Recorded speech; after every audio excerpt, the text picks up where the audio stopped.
দুবাইয়ের রাজকন্যা শেখ মাহারা তার স্বামীকে মানা বিন মোহাম্মদ বিন রশিদ বিন মানা আল মকতুমকে তালাক দিয়েছেন। তিনি সামাজিক যোগাযোগ মাধ্যম ইনস্টাগ্রামে বিবাহ বিচ্ছেদের এই ঘোষণা দিয়েছেন।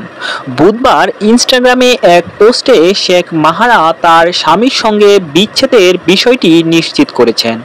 শেখ মাহারা দুবাইয়ের আমির এবং সংযুক্ত আরব আমিরাতের ভাইস প্রেসিডেন্ট শেখ মোহাম্মদ বিন রশিদ আল মাকতুমের মেয়ে। পেশাগত জীবনে তিনি গৃহসজ্জা বিষয়ক নকশাবিদ এবং নারী ক্ষমতায়ন বিষয়ক আন্দোলনের অগ্রসর কর্মী। ইনস্টাগ্রাম পোস্টে শেখ মাহারা লিখেন, প্রিয় স্বামী, যেহেতু আপনি অন্যান্য সঙ্গীদের সঙ্গেই সময় ব্যস্ত থাকেন, তাই আমি আমাদের বিবাহ বিচ্ছেদের ঘোষণা করছি। আমি আপনাকে তালাক দিচ্ছি এবং তালাক দিচ্ছি। ভালো থাকবেন, আপনার সাবেক স্ত্রী। উল্লেখ্য, গত বছর মে মাসে শেখ মানা বিন মোহাম্মদের সঙ্গে বিয়ে হয় শেখ মাহারার। 14 মাসের মাথায় বিচ্ছেদ হয় এই দম্পতির।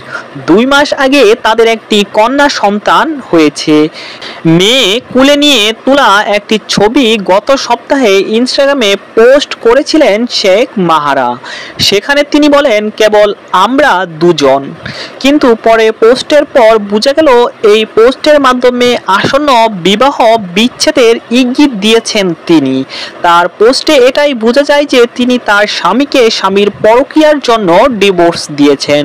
ডিভোর্সের পর তিনি নিজেই তার স্বামীর সাথে একান্ত ভিডিও এবং ছবি সরিয়ে ফেলেন এবং তার মেয়েকে নিয়ে করা পোস্টও ডিলিট করে দেন। কিন্তু শেখ মাহারার স্বামী মাহারার পোস্টের কোনো রকম প্রতিক্রিয়া প্রকাশ করেননি। This is Channels Television's breaking news.